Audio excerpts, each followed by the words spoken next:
Hi, it's Laura at Aquamarine18. Thank you for stopping by my channel. I am here with something I haven't done in a little while, which is a deck unboxing and first impressions.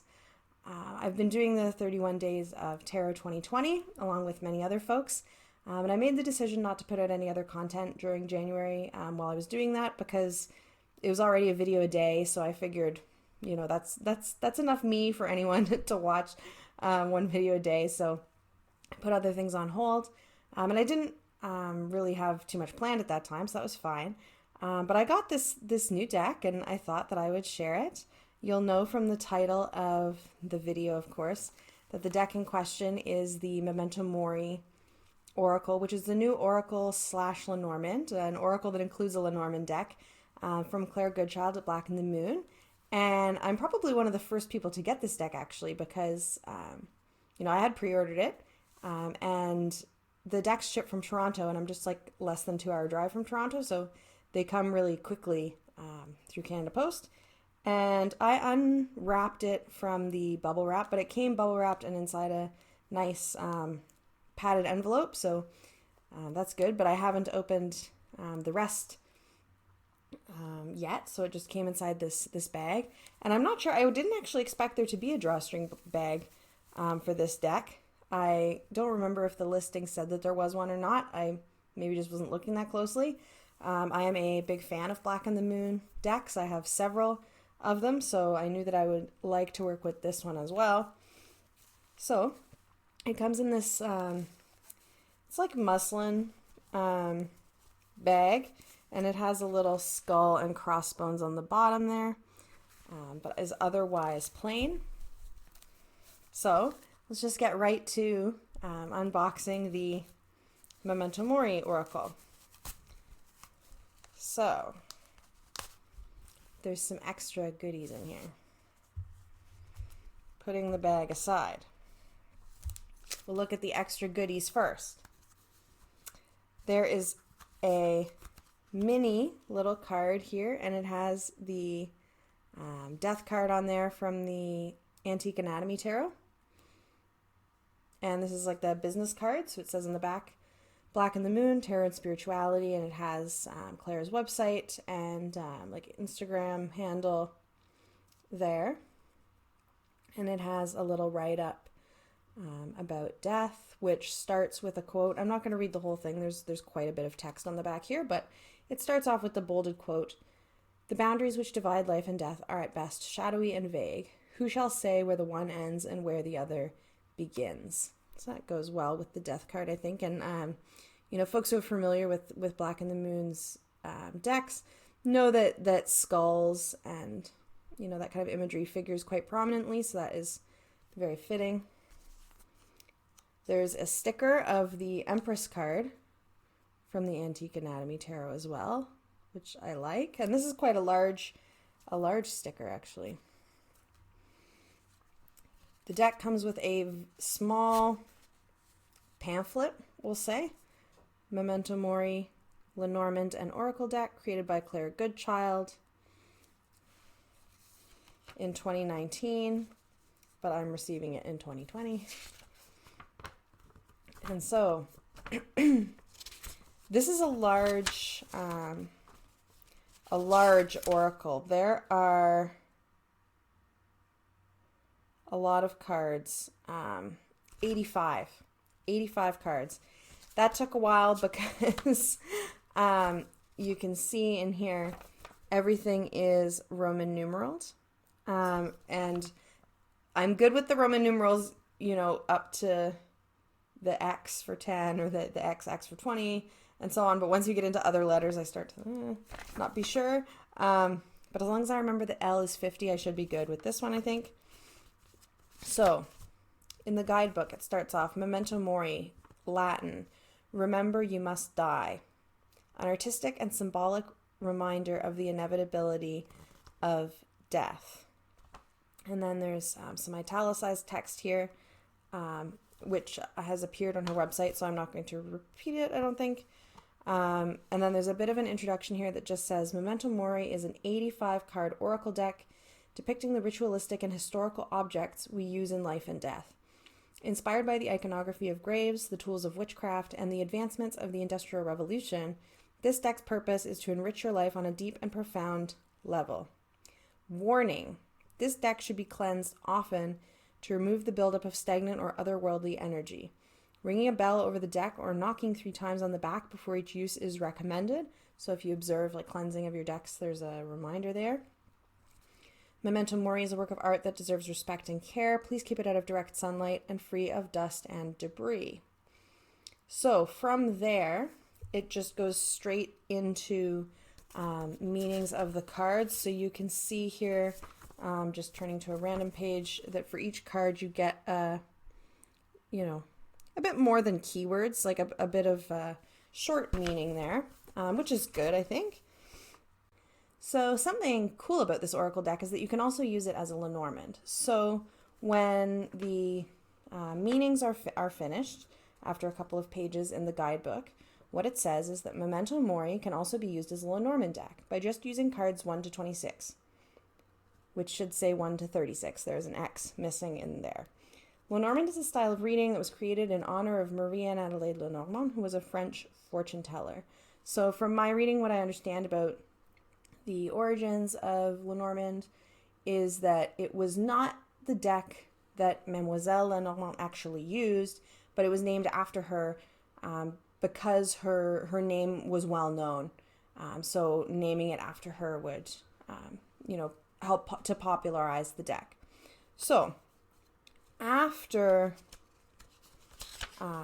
that, you get new Lenormand meanings for each of those cards 1 to 36. So in the first pages of the guidebook, you get meanings for cards 1 to 36 as well, in kind of the context of the Oracle, I guess. But then you also get, in addition to that, specifically meanings for Lenormand, right? So we see, for example, figure 2, the clover card.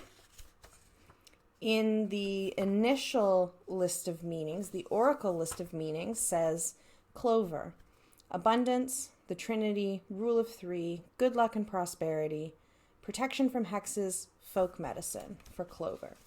But then when you go to the back of the guidebook into the Lenormand section, it says figure 2, clover, short-term luck, gambling, hope. So I'm just very, very beginner Lenormand, just starting to learn, which is one of the things that appealed to me about this deck.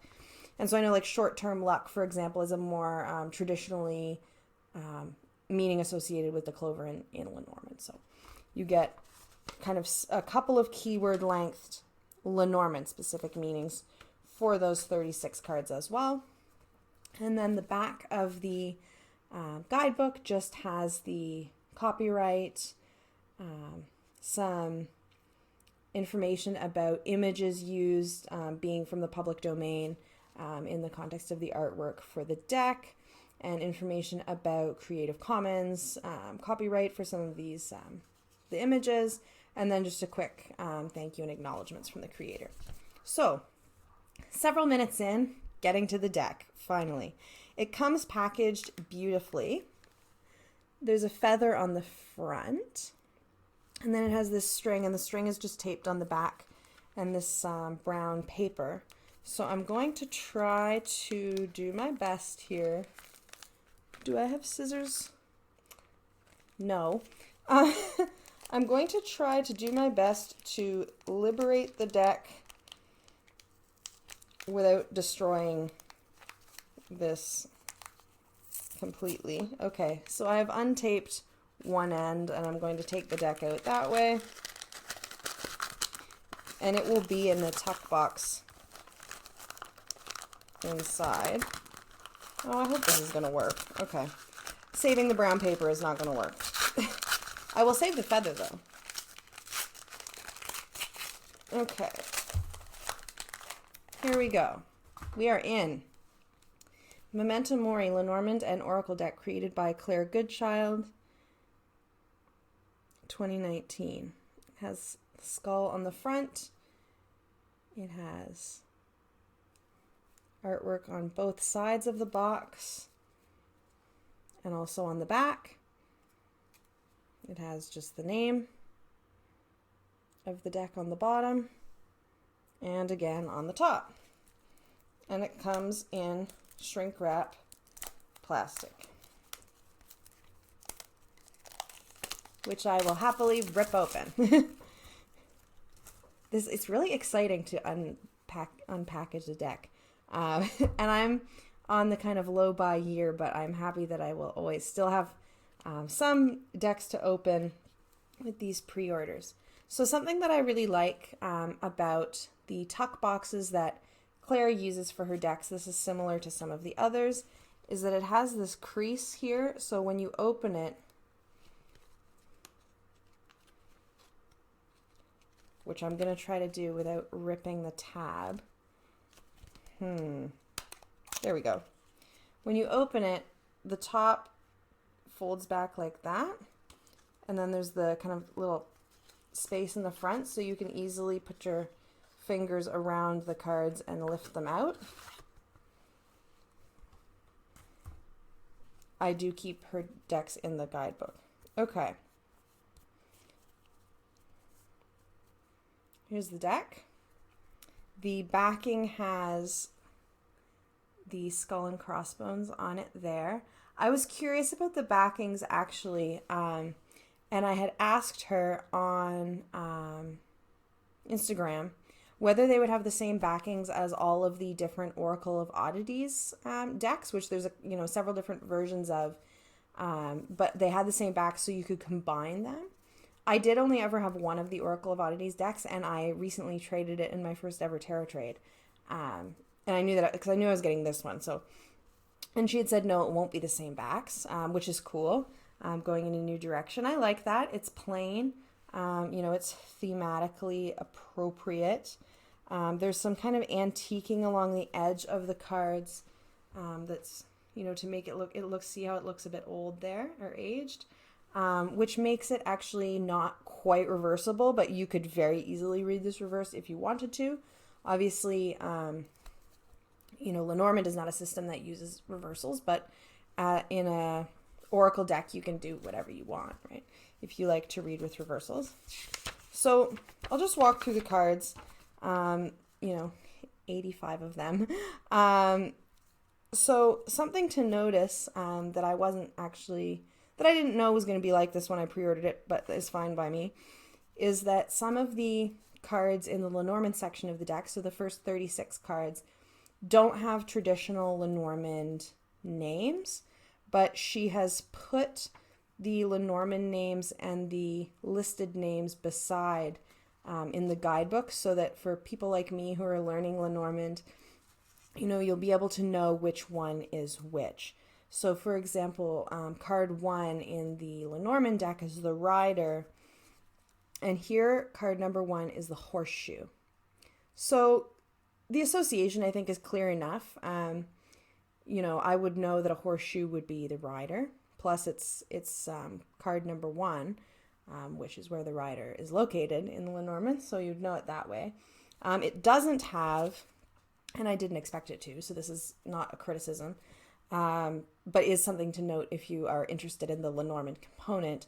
It does not have the playing card insets that are common to the Lenormand system. So if your way of reading the Lenormand is contingent on those playing card insets, then this may not be the deck that you want to work with. It is the same cardstock as her other decks, not the Antique Anatomy Mass Market Edition, which I know some folks at least are not thrilled with the cardstock and that it's very thin. This is not that cardstock, is my understanding. This is the cardstock of the indie decks. So decks like the Arcana of Astrology, for example. It's bendy. It's not very thick. I don't know about the GSM on it. And it's fairly matte. Like, it's got a bit of a shine, but it's kind of the matteness equivalent of something like US Games. Like, there's a little bit of shine, but it is a matte finish. I like This cardstock, especially I think when you have a deck that's 85 cards, I think you wouldn't want to have something really, really, really thick. It would make it impossible to shuffle. It's already a thick deck with the number of cards. So without further ado, the horseshoe, which would be the rider if you were doing the Lenormand section.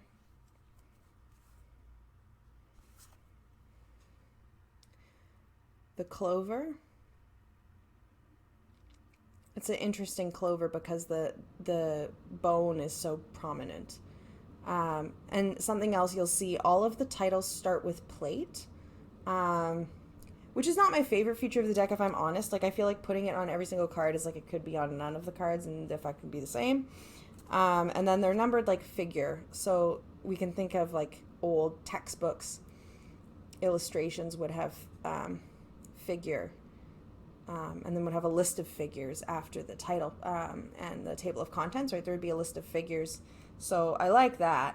And then the cards in the guidebook are listed numerically. So if you wanted to look up clover, you would look up number 2. And you could look it up both as a Lenormand and an oracle. Something else that I do like is that the numbering is consistent in that it is Roman numerals on both the card and in the guidebook. So you're looking for the same, if you're not the best at Roman numerals, like you're looking for the same thing. This is something I found kind of tricky and still find tricky with the Archetypes deck by Kim Krans, for example, where they're Roman numerals on the cards themselves, but then Arabic numerals in the guidebook. So you have to kind of mentally translate or just go by the title, which is a bit annoying. But anyway, figure 2, the clover.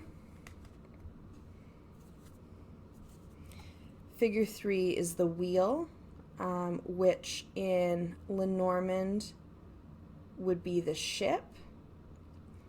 That's an interesting one. I mean, I feel like this is very clearly a ship's wheel. To me, it's a little bit piratey with the skull in my mind. I don't really think of the ship in the Lenormand as piratey, but that's okay. I like the aesthetic very much of this deck so far. For 4, we have grave. And grave, card number 4 in Lenormand would be house. So these are quite different. It's the inspiration of Lenormand is clearly here, and there are some of them that are not going to be renamed, but a lot of them are renamed and not necessarily in the most intuitive way. But obviously, if you know Lenormand by the numbers, you will know which one is which. Figure 5, the gallows, which would be the tree in Lenormand. See, I think that this is actually going to be potentially tricky to work with as a Lenormand for me. As someone who's just learning, tree and gallows to me have very different associations. And while there are certain contexts where those things may converge, like in the Hanged Man in the Major Arcana, for example, what I think of in terms of house in Lenormand, and again, I'm just learning, or what's in the guidebook here for house for Lenormand is family, home, security, and comfort for house, but then in this deck it's a grave. Or figure 5, the tree, the keywords associated with the Lenormand card are health, karma, and growth. Karma I can definitely connect to gallows for sure.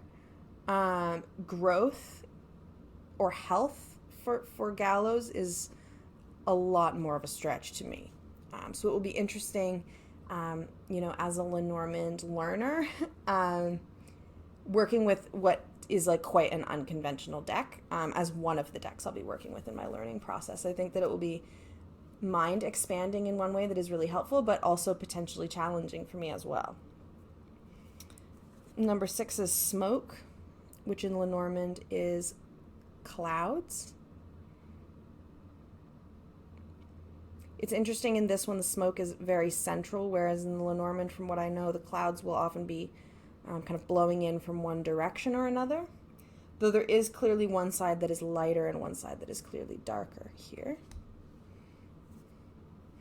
Number 7, snake, which is indeed a snake in Lenormand, traditionally speaking.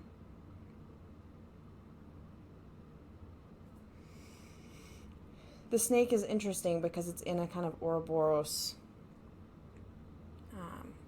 shape there.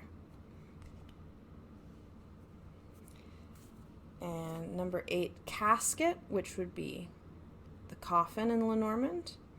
That is straightforward enough, I think. Wreath, which would be the bouquet.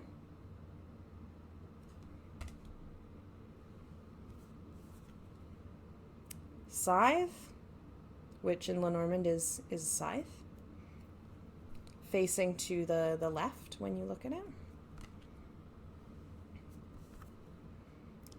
The whip, again, one of the traditional names for this card in Lenormand.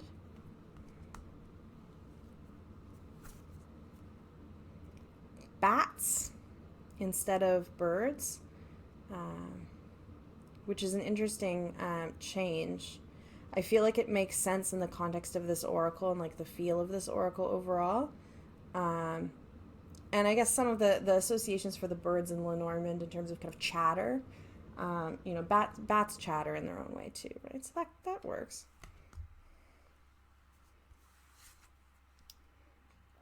The child, which again in Lenormand is a child, and the bottom here says Easley Photo Company, West Studio, New York, New York, for the child. The fox, we have, I can only assume, a fox skull there. The bear, also a skull depiction. Definitely a hallmark for Black and the Moon. Star card is stars, and we have a kind of a star map there at the top, if you can see.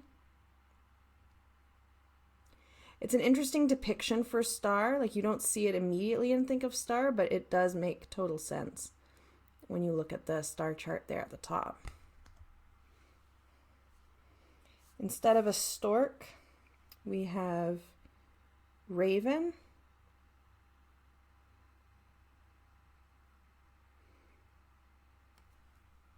And it says here in the Lenormand section of the guidebook for meanings, it says stork or raven, change, grace, relocation, fertility, which is interesting. Stork I can really readily associate with fertility because of the idea of a stork bringing the baby. A raven, not so much. Though the raven again makes complete sense in this Memento Mori themed deck, right? The dog.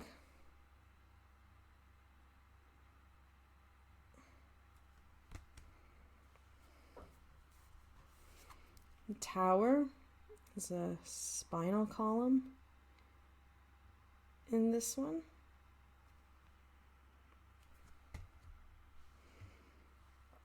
Figure 20, what would be the garden is here a cemetery. And the signs up top say vacant or occupied.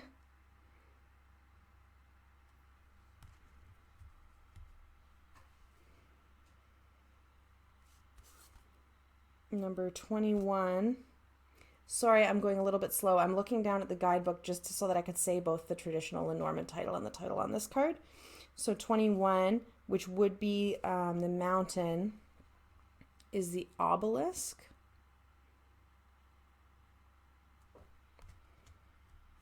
'22 is a crossroads.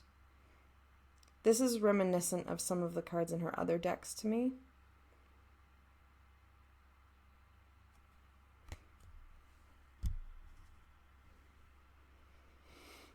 For 23, which would normally be mice in Lenormand, is rats here. So that's clear enough to me. I can't really tell the difference between them to look at them in this picture, to be quite honest. They look like mice to me. heart. I like that a lot. The ring is here, a ring of flowers. The book.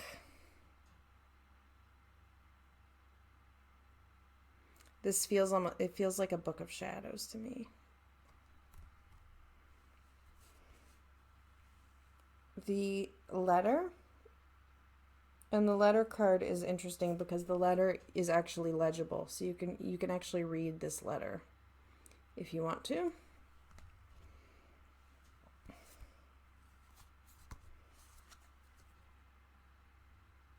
Man and woman, skeletons. I always like, again, when there's something done with these cards, like if there was 2 men cards and 2 women cards, I would be happier. But traditionally in the Lenormand, there is not. The lilies.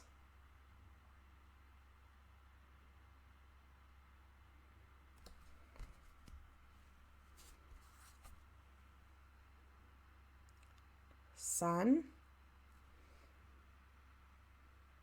I'm not sure.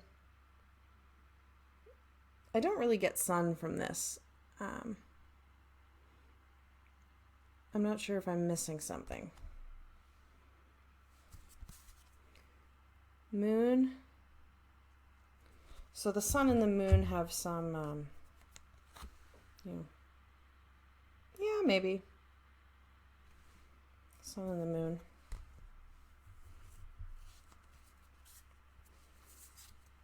The key.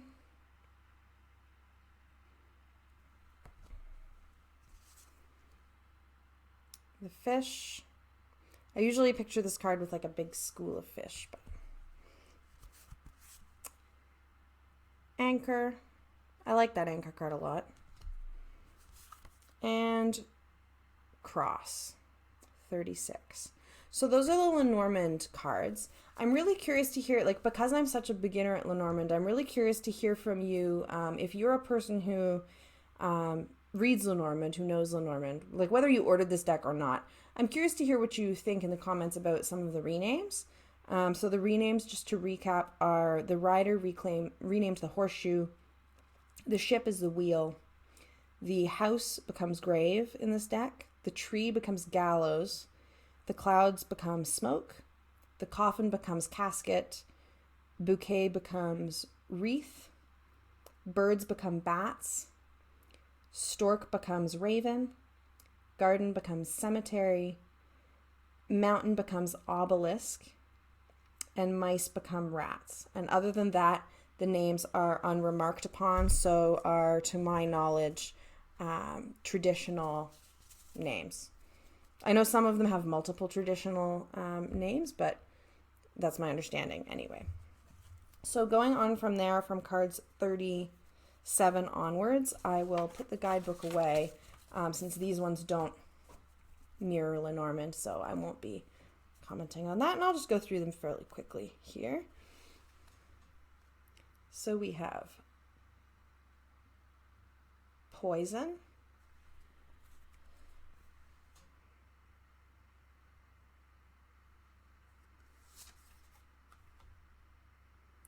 salt. Let's see if we can get them to focus a little better.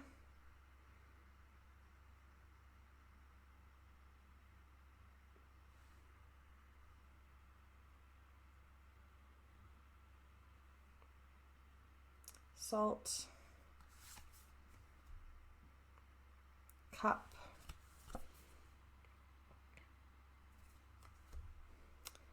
perfume,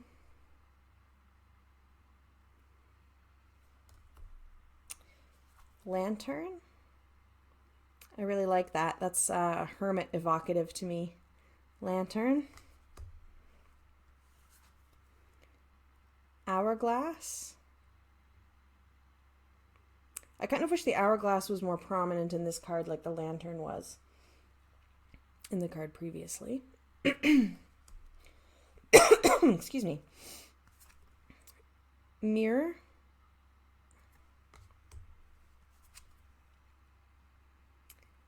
broom, scale,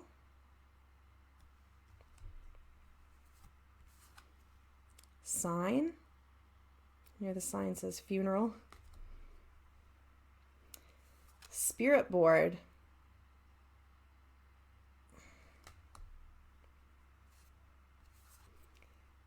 Tasseography, which I believe is reading tea leaves. Chiromancy, so palm. Crystal ball. These I like, cards for different divinations. That's neat. I haven't really seen an oracle with that in it before. Crystal ball. Teapot.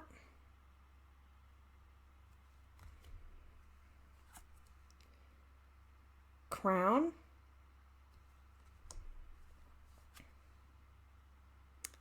Candle.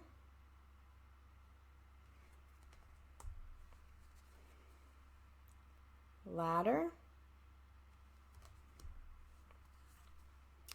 Puppet.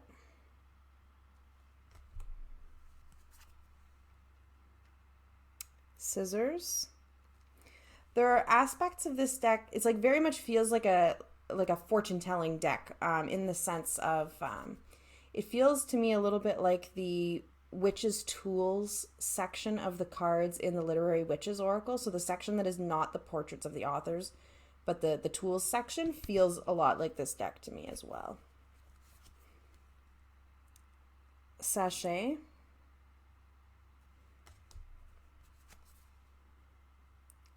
Globe. Watch. I really like this watch a lot. Plague Doctor.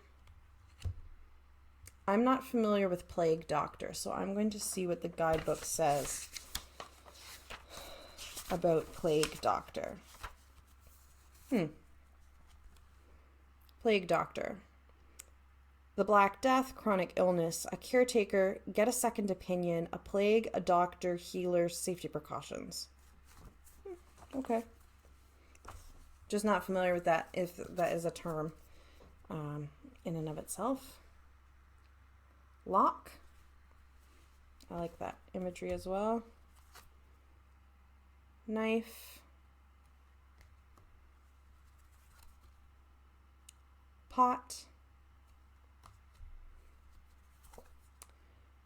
Coins. Feels very much like the coin suit in the Antique Anatomy Tarot. Cure.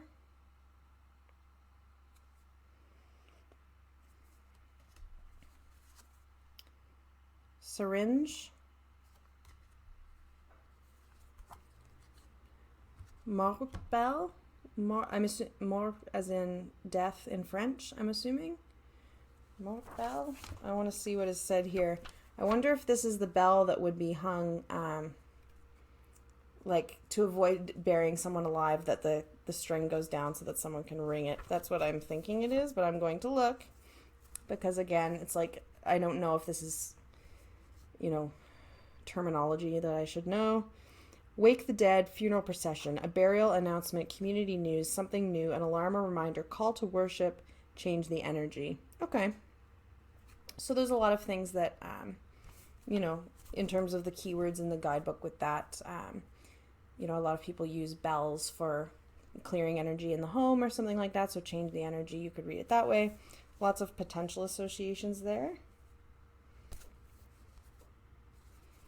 Shovel. I don't know if you can see in the bottom, the shovel is like shoveling a brain and a heart. Charm.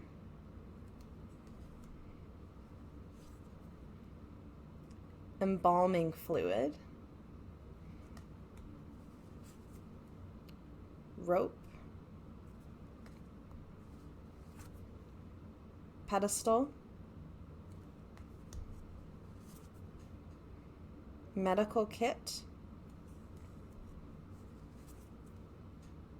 Sextant. viewing table,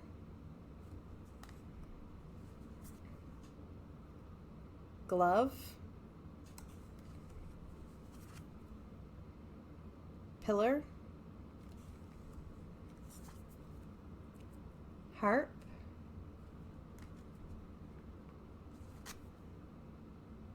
tear catcher. This is another thing that I'm not familiar with. I'm going to look up some of these actually, you know, to see origins for things like this. Tear catcher, it says, mourning, holding on to trauma, time to move on.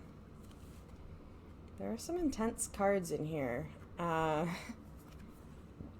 Amputation saw, case in point, intense cards in here. Door, cat. So this is very much like the dog card, in that it seems to be a kind of grave marker for a pet, perhaps. Yeah. Cat.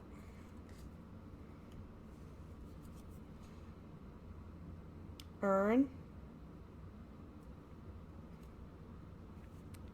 Offerings, and the offerings, that is a shell and a feather. That's really pretty. I really like that. And the last card, Memento Mori. So that is the Memento Mori Oracle and Combined Lenormand by Claire Goodchild of Black and the Moon.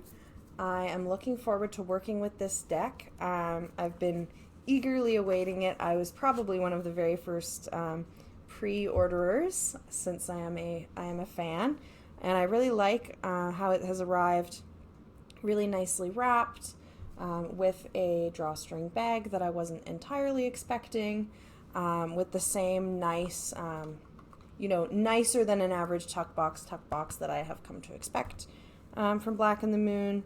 And, you know, the cardstock I was expecting. I do like the backs. I was really curious what they would look like, since I knew that they would be new. Happy with that. And I think that it will, you know, there is a real consistency in terms of Black and the Moon aesthetic. So I think that this deck would pair really well with any of the other ones, like Compendium of Constellations or Arcana of Astrology or Antique Anatomy Tarot. Any of these, you know, would look really great together, and I'm happy to have a nice sticker thrown in the bag as well. Yeah, it's an interesting deck. I look forward to working with it and getting to know it a little bit better. Let me know what you think of the deck, if you pre-ordered it or if you want to pre-order it. You know, and if other folks are going to share their work with the deck on YouTube, let me know if you do, and I would love to hear your thoughts about it. Thank you so much for watching. Have a wonderful day, and I will see you in the next video.